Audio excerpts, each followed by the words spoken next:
Yo, yo, yo, it's D.Arthur in the building. I'm talking to you guys today on this Wednesday about the correlation between semen retention and success. Why do you get successful on this practice, on this masculinity practice? And I'm repping, you already know I'm repping number 2, John Wall. You already know. Shout out DC. Shout out Washington sports. Shout out Washington Commanders. Let's get it. It's a new era in DC. But anyways,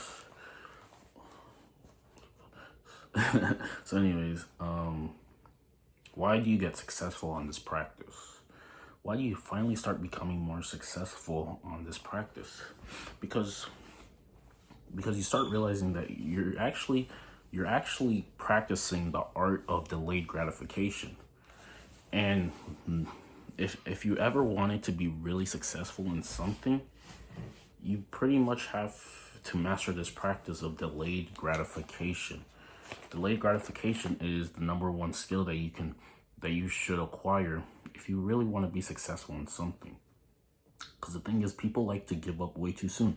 People like to call it quits way too soon. They can never really get to the point where they've delayed their gratification.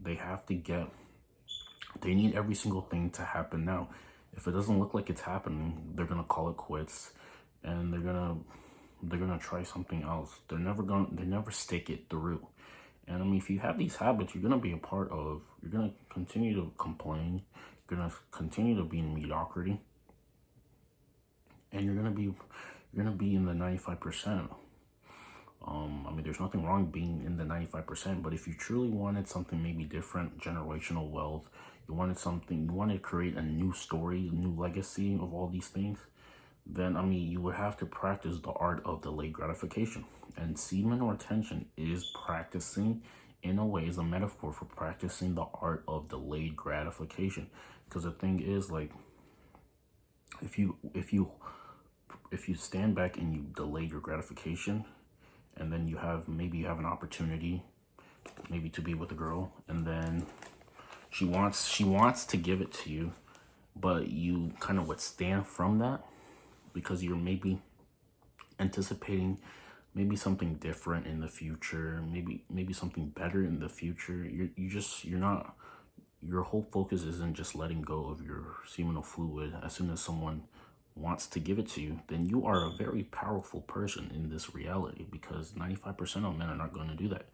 95% of men, if she's willing to give it to him, they're gonna throw everything that they were working for, and they're going to say, you know what, maybe one time is good, but this is 95%. But if you truly wanted to be in the top 5%, the top 1% of action takers, the top 1% of people who are creating their path, who are dominating their path, then you would delay your gratification, and you would say no. You would deny the request. This takes a lot of grit. This takes moxie. This takes a certain type of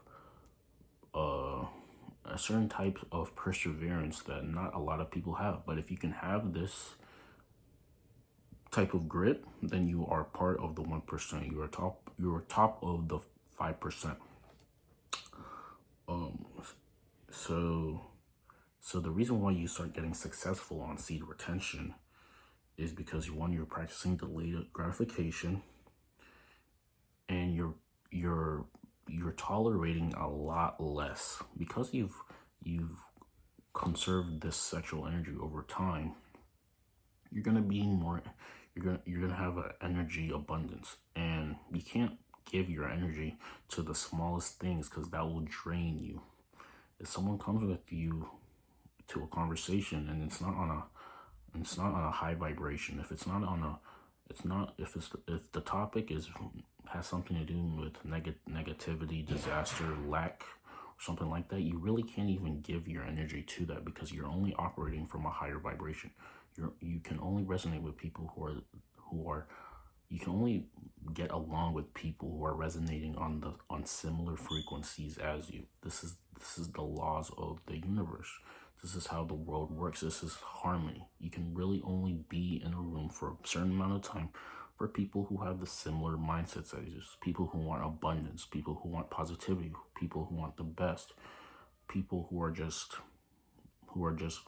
decide, and notice I said who decide to look at the brighter side of the picture. People who are not always talking about their L's. People who are never the victim. People who are success minded. You're going to be in the top 5 to top 1% of people when you decide to retention. Because the thing about relapsing consistently is you're just letting go you're basically letting go all of your energy, and then you're not going to be as fully present as you really can be, and you're going to be less effective in the work that you have to do. If you play a sport and you're consistently relapsing, you're definitely not going to be as effective as opposed to if you were on retention for a little bit of time. You're definitely not going to be as effective. You still might be effective, but you don't have the tenacity that you used to have. You kind of given it up. So think twice before you want to relapse. The choice is yours. Perspective is literally your reality. Whatever you perceive to be true has to be true. So the best thing for you to do is to always have a good perspective on life. This is the best way to live your life, because if your perspective is always about the mundane, the normal, and you're always dwelling on the inferior, to dwell on the inferior is to become inferior. To dwell on the best is to become the best. To talk about the things that you want is to get the things that you want. But to talk about the things that you don't have is to add more of the things that you don't have. Whatever you focus on grows, so you might as well focus on the best. So what you tolerate less, your priorities are different. You're no longer you no longer have that workers mentality of work 5 days a week, have fun for 2 days, and then can repeat the cycle for 40 years. You're looking more of a bigger picture, because you're finally returning. You finally have more purpose in your life, so you feel like you could be doing a lot more if you were just to do some things a little bit different. So you tolerate less. You have different priorities, and whatever you're talking about is different. You're, like I said, you're no longer the victim. You have a successful mindset. You're in the 1% when it comes to mindset, and you're an action taker. You're never complaining about the things that you need to do. You're never complaining, and you're always taking action to create a better reality. You never call it quits when the moment disaster sets to set in. Because the thing is, people don't believe things can actually change. They think if it looks bad at the beginning, they think it's going to stay like that forever. And that's just not the case. Things are always changing. Things are always evolving. You're always becoming something better. So like I said, a man who's not a slave to his sexual desires is a dangerous man. This is the bottom line. If you're not going to throw out everything just because she wants to give it to you, then you're becoming a very dangerous man. You're becoming in the 1%. You're becoming a very dangerous person. And if you keep doing this, eventually you're going to get the things that you want, that you work for. You're gonna have the life that you truly want. And then after that, you can do whatever you want. But business comes first. Your priorities come first. Your goals come first. The person you want to be is waiting for you to become that person. You have to act out as if before you really get to the point that you want to get to, if that makes sense.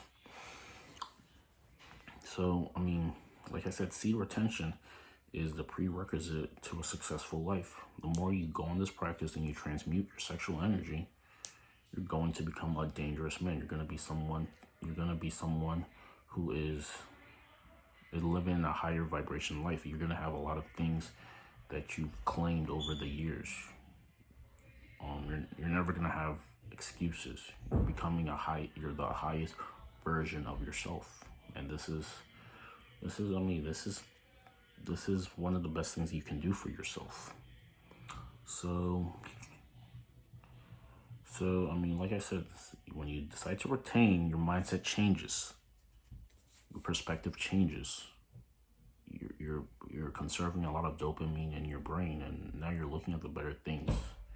People treat you a little bit differently. Women and men treat you just a bit differently. Men might respect you, and you're becoming, like I said, you're becoming the best version of yourself.